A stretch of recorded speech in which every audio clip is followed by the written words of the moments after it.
Testing one, two, three, testing one, two, three. I know I shouldn't be giving these idiots so much airtime, right? But here's the thing, the more I yap about them, the more they want to put out bullshit like this in order to try to disprove me. The more I yap and churn videos out of these things that they have provided for free, the more income I earn from YouTube. Yes, I am monetized. And my monthly is Sanketa. You know what they're doing is like absolutely disgusting. They fail to brainwash actual bus enthusiasts, especially those who actually have like some form of like conceptual understanding, or even those that like actually work in the industry, yada yada yada, but unfortunately they're not able to spill their stuff to correct these people. So I'm going to sacrifice my brain cells. I'm going to put myself out there on behalf of the entire Singapore bus community before I return to Japan. Even when I return to Japan, I can still yap about stuff like this. Because all I have to do is like to record my laptop from a phone. That's it. It's simple. No editing involved. Here's the thing, I don't give a crap how much backlash I get from Singaporeans or international people watching this. My aim is to educate the public, regardless of whether you're a bus enthusiast or not, and to make sure that nobody believes this kind of poorly written crap. Because the PEL structure that you learned in Singapore schools, it's not even applied here. I've already talked about that in another video, but you know the thing is that like you don't have to be like really experienced in buses to be able to disprove them. You just control F, type in the word empty, and then go down. Sorry.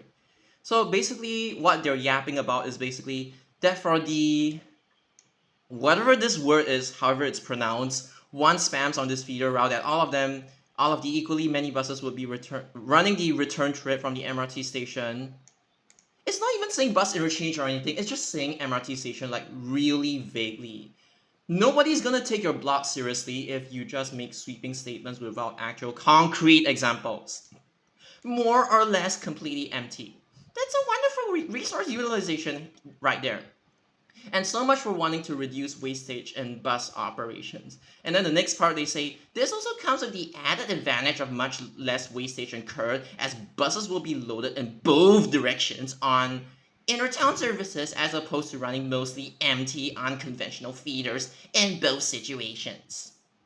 The first part is the bullshit and the gaslighting that they've written over here in an attempt to gaslight people that longer distance bus services somehow need fewer resources because, oh, they degraded the bus fleet and frequencies. Ah. And then the second part comes about saying, instead of running like feeder bus services, we must run all of these feeder services and they must be able to evolve like Digimon from the cracks of legacy networks being torn up and restitched together with changing tides and bus planning. Many different paths of emergence exist when it comes to the formation of like these intertown services. Accepting purpose-built intertown services mostly introduced during the BSEP. Between this time span, there are four main ways in which intertown services have been formed. Ooh la la, like you don't even need to be like quote unquote intellectually capable to be able to disprove these people. Their dirty plan basically involves in trying to brainwash young adults, people with a JC or university background because they have yapping tendencies. They tend to express their thoughts better in words as opposed to like diagrams like myself, right? I'm able to say this because I have a JC background. Just like those idiots. Most of them. So I know how to disprove their nonsense. But I'm not gonna like yap yap yap yap yap yap yap yap yap yap yap yap yap yap yap just to disprove them. Oh my god, it's the shadows of former selves. No, but the thing is like you don't even need to be part of that demographic group to disprove. You can just be a regular commuter on a certain service and you will be able to disprove them. And I will show you how. I love Control F. Like literally you just go back to their empty claim, and the sweeping statement, basically. These people, like, they actually, quote unquote, touch grass and do the demand studies, and even after the demand studies, they don't learn anything from it. But it's like, what's the point of doing a demand study just for like a few hours, weeks, as opposed to like trying to interview people that actually use the route, especially for their entire lives, pretty much. Here's the thing, I don't need to do a demand study because I look at a route, I know its purpose. Why? Because I have experience. I've memorized street directories and bus guides ever since I was like 4 or 5 years old. I wasn't that good back then, obviously, but I'm just telling you that I am legit and these people are not. Why? Because it's just the truth. If they take offense at any of my statements, then it's on them for being bad. Because you know why, in science in general, it is easier to disprove. I might be wrong again. I am not a scientist, obviously, but it is easier to disprove something than to prove something, because to prove something you need, like, I don't know, mathematical proof or like scientific proof, that you need to prove that like this is true for like all cases. But disproving, right, you just need one example whereby your entire theory or hypothesis actually falls apart, right? So here is my hypothesis. But no. Listen, you pay monthly fees for a streaming app, and a music app, and a fitness app, and more money for a bunch of other apps. As in, like, wait, was I actually recording that part? Okay, whatever, man. I am going to disprove this thing once and for all. This was recorded literally just yesterday. Like, I just have to like board a bus and disprove them. Like, I'm only doing this quote unquote demand study to disprove them, not to like fucking prove my own point or anything. So there are already passengers taking from the east loop to the west loop, as you guys can see here, and then obviously the bus basically leaves Woodlands. The reason why LTA is like considering 4-door bendies is because there are still some people who don't want to move back to the rear. It's still better than not moving up to the upper deck of a double-decker bus, but like, again, this is the reason why they're trying. Again, as you can see clearly, it is full as the bus leaves Woodlands interchange. So nobody has said anything wrong. The bus typically leaves Woodlands interchange full like this. Then you reach the checkpoint.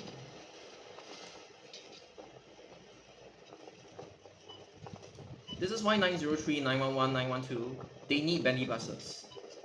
And not that other kind of high capacity bus. They need bendy buses. You look at this. This is why you call a demand study with video evidence, so that you can actually prove your point. And the fact about like, oh, bendy buses, oh no, I mean buses, the feeder buses are like completely empty throughout the second half of your trip. Just look at this. You call this empty. Okay, obviously it's a bendy bus, right? So that the passengers are more spread out, but you guys have the audacity to call this empty. And then in front, there are still more passengers actually boarding. Here's an SBS Transit bus captain, by the way. Possibly ending your shift on like the cross-border services or something along those lines.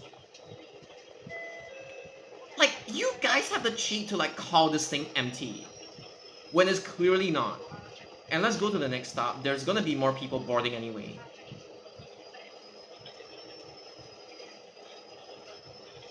Because the next stop is like the one that's like nearby An-Nur Mosque at Woodlands Center Road. And then, okay, there's one alighting, and then there's a few boarding as well. Woodlands Street 13. 1, 2, I think 2 passengers. Oh my god, I keep getting confused about whether I'm pausing my video or whether I'm pausing my YouTube video. Oh my god, okay. Let's do this again. I'm so sorry. So this is where it was turning left. This one is just a boarding stop, if I'm not mistaken, and then this is the alighting stop. There are people alighting. This is the 2 alighting one. And then the next one, there's like one, yeah, there are a few bar in the lights. And then the last stop before the interchange, uh,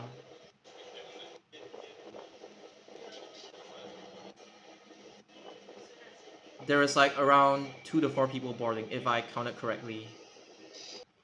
You know what? Since I am clearly unable to differentiate between pausing the YouTube video or pausing my actual recording, I suck. Okay, just watch this video. This alone proves that if you're trying to say that there's like lesser passengers, okay, fine, I give it to you. But this is like, what the hell are you saying? More or less completely empty? That's just stupid. Like this statement, I've already managed to disprove them. You guys get my point. Alright, and literally. Oh god, can I? Okay. Now, I'm not gonna be using 912 as an example because 912 not everybody like takes it to checkpoint or anything. So here it goes. You can see for that. Okay, I'm just gonna explain very simply. This one to this one and the intermediate areas as well. And then over here, obviously, it's a different catchment. 903. Okay, so here's the thing. Like, this is Woodlands train checkpoint, right? But let's say you imagine that this is another HDB estate. Now, okay, unless people are like returning from the supermarket early in the morning or something, yes, I could agree that like people during AM peak, by the way, there would be less people that are coming from the interchange back to the HDB estates. This is for AM peak. And it'll be more clearly seen in the example of like 903. But that doesn't mean that it is okay to just run unidirectional bus services. Like you have to like did hit, and instead of did hitting, what is more efficient is basically, yes, you could do some down routes if it's needed, like in terms of like just in terms of like passenger demand in general. If you want a down route, it's fine, but you might as well call the stops, right? Because they are still stops for a reason. Just because it's empty doesn't mean during a certain point of the day, it doesn't mean you do not serve it. So yeah, that is the actual problem for AM peak. Yeah, I could agree. But the thing is, I took the bus at around 8:37 p.m. Again, I do know that it's the new year and people are probably returning to Malaysia. So the statistics might be inflated or something along those lines. Okay, fine. But during PM peak, we're talking about people that, yes, on one hand, people that are coming from home from work, yes, they do take it from the interchange. But here's the thing, to completely disregard the fact that there are indeed people that take it in the opposite direction during PM peak because you know why? They want to go for a little shopping, they want to buy their necessities, everyday daily necessities at like fair price or something. Let's say their neighborhood's amenities are not good enough and they need to go to the town center for whatever reason, or just to have dinner with their family or what. If they need to go to the town center for like whatever reason during like PM peak, right? It's not to say that there's like no demand. Like you just take any of these feeder services during PM peak, you would see all of those families. In the case of Woodlands, I would say demographically speaking, the percentage of let's say Malays in this town is actually higher than average. Like there are some towns like Geylang Serai, Tampines, Woodlands, they have more Malays on average, and culturally they tend to, again, it's quite a generalization, but you would say that like culturally there are Malays who they tend to like stick to their family when they go to the central hub for like dinner, for shopping, or just they just want to take their kids out for shopping or stuff like that. But here's the thing, these are your demographic groups. Obviously there are other races like the Indians, the Chinese people as well, you would also see the exact same group of people that's like doing the exact same commute to the town center. But the reason why I'm highlighting it is because,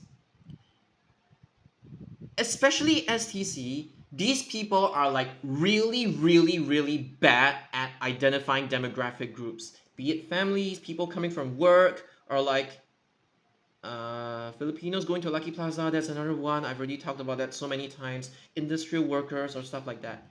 They talk like they know a lot, but you can tell by whatever bullshit that they've written on their blog that they don't even take into consideration of like those people that actually want to go to the center during the I'm not saying they're gonna cut off these connections, but if they want to label the fact that like, oh, you know, these conventional feeder bus services are only unidirectional in peak loading or whatever bullshit, or even like off peak, then they're wrong. It's a short distance service for a reason, because it's just meant to link it. Their purpose is simple. Just link these areas. Just link these areas. There is no need to extend them east or west or north or south. This is the purpose of the services, okay?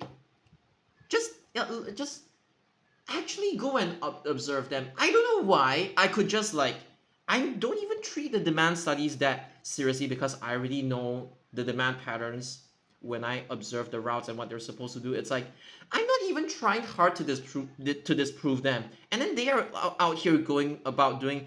Oh my god! I do a demand study. I count the number of packs like boarding and alighting. There's nothing wrong with that. Even I do that sometimes for fun, but the fact that they take this so seriously and somehow still manage to arrive at the wrong conclusions is just mind-boggling. Like, I just take Service 911 West Loop on a very random timing, and like I just board the bus for fun, and I could already disprove them using my footage alone. The fact Disproving the fact that like, oh, the feeder buses are like unidirectional in demand. Whatever is for 911, it's gonna apply to 903 as well, because here is residential. Here is residential as well. This statement is completely exaggerated, especially for Woodlands. Why Woodlands? Because you do realize that this is the train checkpoint, right? And I'm not saying it's crowded 24/7, but this is the Woodlands train checkpoint. It is the border between Singapore and Malaysia. Obviously, at any given point in time when the bus service is operating, there would be demand, right? You know, when I was trying to showcase my YouTube video, you know, the pausing and play pause thingy. I messed that up, but whatever. My point still stands. I don't care, because I don't even need to put in that much effort to like disprove them. But what they're trying to say is that like, you do know that this one has like some form of like degree of duplication like between this, and therefore we should merge them into one bus service. Either we run this, or we turn this bus service from a feeder bus service into a intertown bus service, and we merge it with 178 so that it saves less resources, okay? And because of that, we want to like make sure that people from 903 are actually able to access like Kranji and Bukit Panjang. Just take 170 and transfer to 903. They share the same goddamn bus stop. What's so difficult about, like, I'm not even talking about like Woodlands train checkpoint. They literally share the exact same goddamn bus stop outside An-Nur Mosque. There's a bus stop here outside here. So I don't want to hear any excuses from them saying that like, there are no common transfer stops between this, and therefore we should be merging them. And even if there were indeed common stops, they would still. I'm not saying that in their plans they actually merge these two services, but they are prone to doing really, really stupid stuff like this. Simply because these people cannot accept the fact that 911 and 903 in this context, there are people taking the bus like this during PM peak. There are people taking the bus like this during PM peak or PM off peak. Why? Because this one is the Woodlands train checkpoint. I'm not even talking coherently, and then I still sound better than them. And before you carelessly extend a feeder service, like let's say here, or you carelessly extend these feeder services to the east, like Canberra, Yishun, Sembawang, You need to guarantee that there is demand. You cannot be like, oh, I want to give more catchment to these bus services. You cannot just go like this. It's like what these people are essentially doing. It's basically like I don't know how to put it, but let's say you have, I don't know, this. I know that these are already intra-towns in the first place, but let's assume that these are all like normal bus services. Let's just assume they are all normal bus services. Why did I even put this here? I don't know what else should I say, but basically they are kind of like their inter-town service nonsense is basically, oh, you know, like the exercise that they give you to do in primary school, like match this to this, match this to this. Basically they are haphazard feeder trunk integrations, involves them carelessly doing this, doing this, doing this, doing this, doing this, doing this, like that primary school exercise. And they somehow have the audacity to claim that this thing saves resources. When in reality, there is already Service 858 that takes them to Sembawang Road, Sembawang Shopping Center, and Yishun Avenue 5 and Yishun. And there's already 962 that takes you from Woodlands Avenue 5 or Avenue 6 to Sembawang. And Admiralty Street. They fail to realize that like the 858 and 962, they serve the main roads, like the bigger roads. And all of these feeder services, which I didn't write them properly, they serve all the smaller roads. Do the smaller roads really need doorstep connectivity to like Sembawang, when literally just walk outside to the damn main road and take 858 and 962? You got so much. This is like extra unneeded distance, and then when you have this like extra distance, they and then they somehow still have the audacity to say, oh, it saves more resources, it uses up less resources, because you know why? We're gonna like downgrade all the feeder bus services now that they have became inter-town trunk services.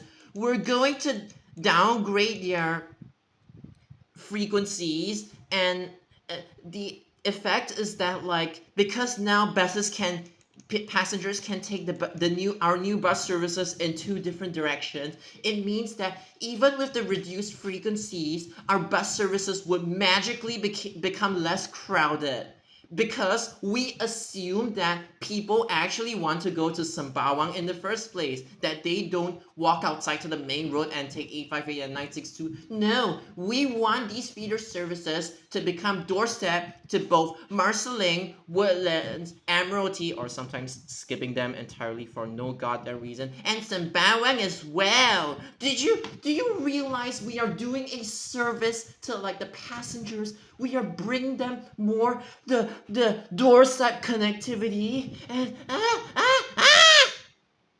even if said doorstep connectivity, like let's say 903 to Kranji, is not needed. And before you guys take my statements out of context, I'm not saying these are their actual ideas, but this resembles their actual ideas when they just give connections for the sake of giving connections, even though people don't even need said connections in the first place, because they already have 858 and 962, which already wind inside the town anyway.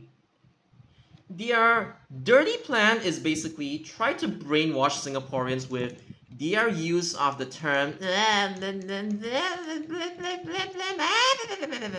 which is actually just inter-town services in general. They want to upgrade every single goddamn feeder bus service into this, even if it destroys the purpose of the feeders looping and staying within the same town in the first place. And the fact that like 903 and 911 actually do have PM peak demand to Woodlands in the first place, them not understanding PAX commuter patterns, blah blah blah blah blah. But again, and then they are like, I want my trunk bus services to become Sonic the Hedgehog, the Rabbit bus services. And this basically results in the fact that like, you're gonna have your Sonic bus services that skip stops. And what basically means is that like they're gonna have one feeder here, one feeder here, one trunk, feeder, feeder, trunk, feeder, trunk.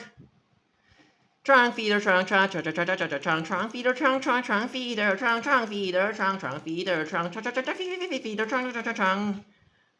And then go back to the primary school game. They basically play the crisscross game and then somehow say that this thing actually uses up less resources. Okay, that's a different story. But again, how many fragments do you have? How many fragments do you have? When you extend these fragments, you're basically throwing money down the toilet because you extended them, even though there's already 858 and 962. So this is like saying that like, oh, this one must become a sonic bus, this one must become a sonic bus, and the feeders must all extend to become inner town services. Even an idiot could tell me that this alone uses up way more resources. And the fact is that like, like they probably took influence from like, oh, the way Japanese trains are run, and then they try to apply it to Singapore buses. But the thing is like, Japanese trains, right? They have local, they have express. The express is a variant of it. I know that there's like several low-key exceptions, like, oh, Tobu Skytree line. There is the Hanzomon that actually does express, and then there's the Hibiya line through services that actually do the local connectivity. And then there's like the trains coming from like Asakusa area. Okay, yeah, okay, fine. But the thing is like, even for Japanese trains, most of the time there are variants. They do not make it so that, oh, we skip stops. Every single train gets converted into express. They don't do that. This is basically trying to say that like every single like sonic bus has to become like, oh, Joban Kanko-sen and Joban Kaisok-sen, where the Kanko-sen and the Kaisok-sen, they serve different areas. But here's the thing, this is completely taking it out of context. Joban Rapid is one thing, Joban Local is one thing. Joban Local connects to like Chiyoda line. So I don't know how people even come up with these examples in the first place. It's like, and Japanese trains, they're designed to connect, right? When you have like one fragment 2, and then so many other fragments, they're like, okay, this was a trunk service, now they want it to become a sonic bus service. And then the fragments are basically designed to compensate the local sectors, and whether these fragments even meet each other in the first place. Let's say they don't meet each other, and then you're gonna have like another fragment from here, maybe, saying that fragment 1, 2, and 3 basically act as local distance compensation for the Rabbit bus service. I'm like, you do realize that when you have bullshit like this, you need to OTA this bus stop, you need to OTA this bus stop, OTA this bus stop, OTA this bus stop, OTA every single connection between the bus services. The more fragments you have between the Rabbit buses and the local bus services, the more you have to OTA them. Why? Because BSRF, in the name of BSRF, you need the local buses to connect to the inner town feeder bus service.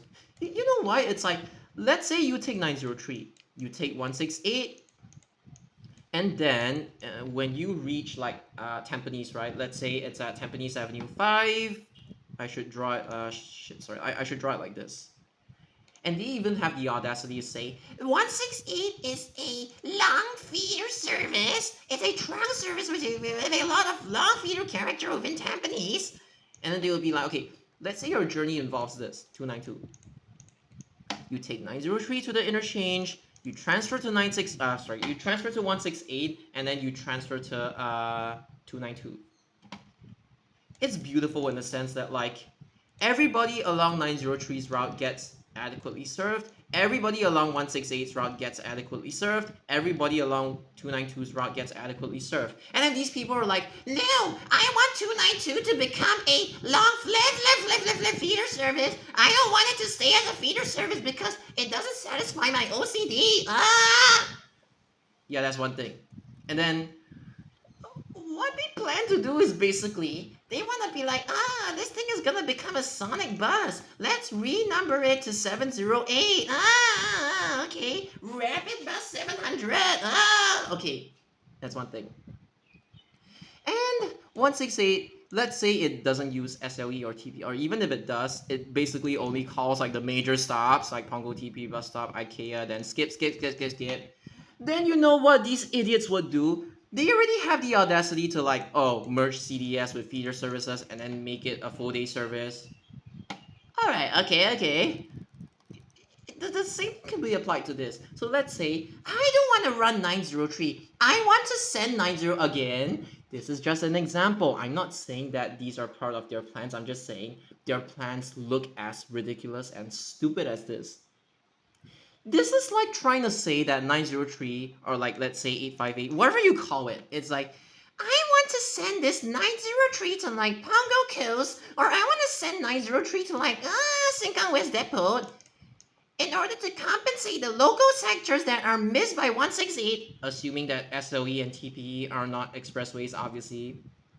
And then they would be like, oh, you know the other fragment of 292? I'm gonna extend 292 so that it's able to like cover all the local sectors of like 168, which is now a Rabbit bus service. And I'm gonna send this 292 to like, it's smart, right? The MPs announced that there would be a Pongo Coast bus service to Tampines North, right? So why not we extend 292 to Pongo Coast, and why not we extend 292 to CBD? Even though this is not their actual plans, it sounds as stupid as this. Yeah. Right? So basically, if your destination is not along the major stops of their Sonic 168, which is now converted into 708, this means that like you're not. It makes absolutely no difference from 903, 168, and 292. They are just saying this because oh, now my 168 is now express. Now you guys could actually have a faster connectivity. We speed up the sector. We make it a sonic bus. We don't care if like there is not enough bus priority. We're gonna force bus priority because we hate cars. We're gonna paint a yellow line on the expressway, you know? Oh my god! Singaporeans must accept and embrace public transport. We hate cars. And then you know what they do? They're like, even though this is going to be affected by external traffic, even though this is going to be affected by external traffic, we don't care. We just want our sonic buses and our long feeder services. When there is absolutely nothing. This at least, yes, it's HubSpot, but at the very least, everybody is served. Everybody is not equally served when it comes to this. Like seriously, if you got, they'll be like, no, we're equally serving people. We're extending 903 to farm our local catchments. We're extending 708 to farm our local catchments. But reminder that if you are along 168's route and then your stop happens to be the one that becomes skits because these idiots converted it to a Rabbit bus service, you would still need to do this, change this, and change this. There's a necessity, like, okay, here's the thing. If you already HubSpot from like HubSpot to trunk, then HubSpot to feeder, okay, that's one thing. But if you lived along the 168's route in the first place, you had a direct 168. And now these idiots make it so that you must take our extended 903 and then transfer to our 168 Rabbit bus and transfer to our to our 292. It's like if you were already along 168's intermediate bus stops and now your bus stops become skipped, both your first mile and last mile becomes skipped when 168 used to serve both your first and your last mile because it called all stops, and then now they want 168 to skip bus stops. Okay, again, calmly explaining why if you had 168 from intermediate stop 1 to intermediate stop 2, and then the new Rabbit bus service skips both intermediate stop 1 and intermediate stop 2, you would still need to take this extended 903, transfer to the Sonic bus, and then still transfer to the... So from 0 transfers, you're effectively incurring 2 transfers. 1 to 2, basically. It's not fair for people living along the intermediate bus stops. So why not just have this? And okay, again, then there's another example. Because last time I actually bulldozed the entire server when this idiot tried to make 518 a rated bus service, skipping Temasek Poly, skipping Orchard, skipping Somerset, skipping Dhoby Ghaut, skipping Bras Basah, skipping Raffles Hotel, skipping Suntec, skipping Bayfront Avenue, and one person got so mad that I called them out for it. To the point whereby they were like, oh, I'm just gonna send 518 to Shenton Way so that no connectivity gets destroyed. You know what they missed out? The reason why people even board 518 at Bayfront in the first place is because it's as a unidirectional loop. Taking a bus from Bayfront to Bedok North, or even Tampines West for that matter, via 518 is actually faster than like via DTL, assuming that no congestion occurs between ECP, KP, and PIE. And even if there's congestion, I hope they could actually allow bus captains to use ECP, Bedok South Avenue 1, Bedok South Road, and Bedok North Avenue 1, Bedok North Road, just use the old 518's route. Express sector. Okay, that's another story, but again, because you took away the fast connectivity between Bayfront and Bedok North, again, this idea of 518 to Shenton Way is already a lot better than whatever nonsense that they used to propose. People from Lucky Plaza have to pass A to like opposite Far East Plaza, even if there's rain, because we want 518 to become Sonic the Hedgehog. Okay, that's one thing. Now that there's a Shenton Way, because these people just hate cloud bus, jump bus. They hate it. They hate the concept of like changing bus captains midway throughout the route. Okay, fine. They sent it to Shenton Way, right? You want to know how you actually have to compensate these people? Number one, the Bayfront. Once you serve Bayfront, let's say you use your CDS and make the 518 is full day. So you have to make all your basically Anson Road, Robinson Road, Marina Boulevard, Bayfront, and Suntec. You need to like reconfigure them like this. Bayfront to Bedok North, right? So what do you have to compensate? 513, you don't really have to change the route except in the CBD. You make it go serve Suntec as well, like Bayfront Suntec, so that this thing is even able to access like ECP in the first place. Because like 513, it goes in this direction. You cannot like go from Bayfront to ECP immediately. You need to make it wind inside Suntec. Other direction, obviously, it's Rocher, Temasek Boulevard, blah blah blah, and Bayfront, right? You need to use Suntec, Republic Boulevard to even access ECP in the first place. So 513 now needs Suntec in order to become bidirectional. To become full day in the first place, to even replace 518. You need this thing to become full day. You don't have to change like the Tampines Avenue 1 sectors. You can just leave it be. Not only that, okay, you're missing out on Tampines Avenue 2 and Tampines Avenue 7 as well, and then you're gonna have to tell people, oh, you need to take 513 and then transfer to other bus services. Okay, but effectively, you're missing out on 2, you're missing out on 7. And then you have this thing called 518A, which they tried to merge like 518A with 661. I don't know why. What is their obsession with like merging? I don't understand. But essentially, let me just tell you this thing. I don't know how you're even gonna merge these two, but you need to make this full day. You need to make this thing full day. You need to make this thing call Suntec. You need to make this thing call Suntec as well. You need to make 513 call Bayfront and Suntec. You need to make 661 call Bayfront and Suntec as well, because your selfish plans basically completely cut off Bayfront's quick access to Bedok North, MRT, Tampines, and Pasir Ris. And meanwhile, I'm not saying that they will do this, but let me just tell you one thing. In the name of saving resources, they could even do something as stupid as saying, this one eats up 296. This one, we're gonna make it slower and actually make it call Tampines Avenue, Avenue 2. We're gonna make this thing go Simei Avenue. We're gonna make this thing serve Tampines Avenue 2 and Tampines Avenue 7 and then Loyang Avenue, because we took away 518's fast connectivity from Bayfront to Tampines Avenue 2 and Tampines Avenue 7. So you're gonna have to compensate like this. That's already one thing. keep in mind, you already have 513 and 661 running full day and going to Bayfront and Suntec. What else do you do? Then they would take this opportunity to be like, 661, right? To make it more efficient, we're not gonna just be thinking about 5188. We'll take this opportunity to like eat up every single Pasir Ris feeder there possibly is. In the name of saving resources. So now we want to have sonic buses and we want to have like long fleevers as well.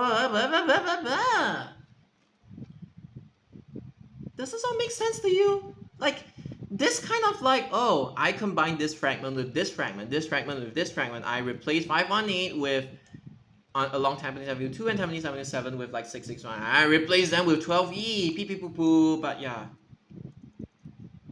This is basically their shit ass justification as to like again, not what they're trying to actually do, but this is equivalent to what they attempt to achieve by making either the trunk or the CDSs eat up the feeder services in compensation for making them full day in the name of saving resources. All because STC's leader absolutely detests Cloud Bus. They have the audacity to talk about BC welfare, but when they do these things to existing bus services, they would inadvertently mess up the first bus and last bus timings because of how many OTA connection points there has to be for the first and last buses between the rated buses and the long fleeveder segments of the bus routes. Basically, every long trunk is gonna be either split into long fleeveders, or every long trunk is gonna become sonic buses, or every feeder is gonna merge with a trunk or a CDS or another long fleeveder according to them and become long fleeveders.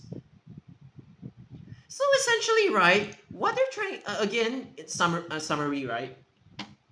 The more I talk about this, the more I'm losing my brain cells, but basically, long trunks, right, they're gonna split it into inner towns. And then the feeders, right, they're gonna split it into inner towns as well. And then the fragments between this and this, they are actually they're actually going to be merged together in the name of like saving resources and lowering frequencies.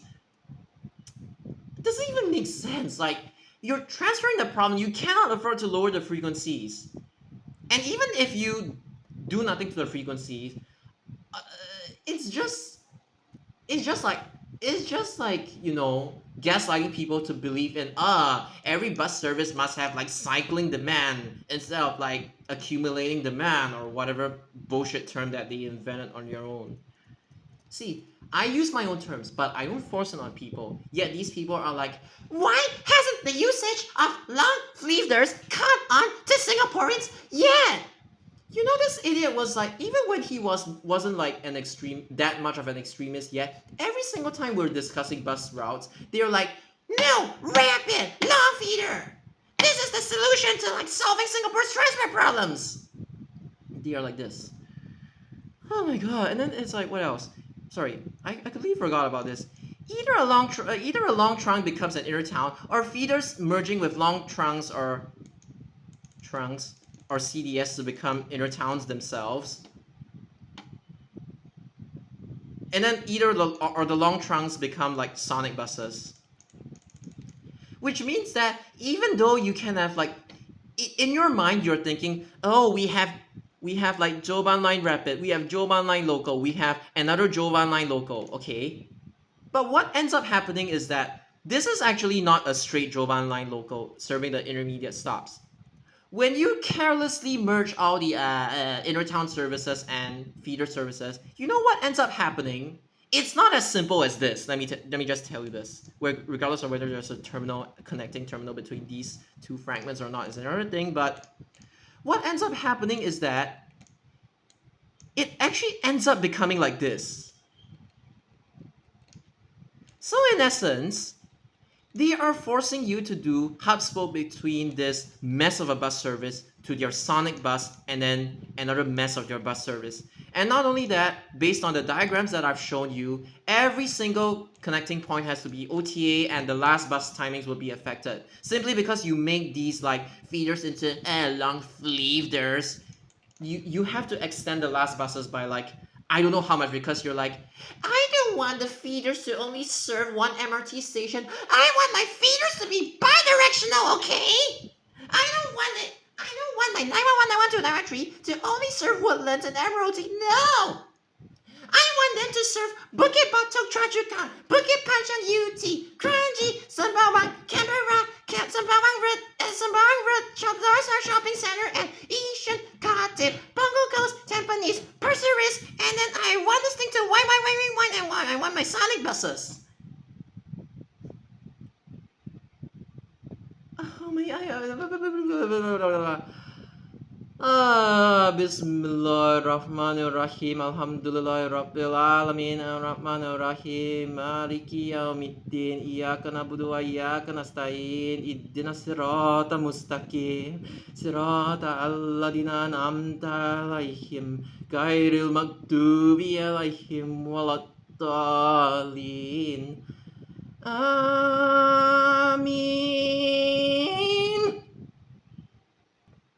So let's counter your POFMA and make sure that STC isn't able to brainwash normal Singaporeans because they failed to brainwash actual bus enthusiasts. I'm only saying this because if you send this thing to the internet, you would get criticized. That's just one thing. But to send it to LTA and embarrass the entire Singapore bus community, oh, this is the kind of standard, this is what you can come up with, then yeah. Hopefully you guys get educated from this, even though this video is mostly nonsense.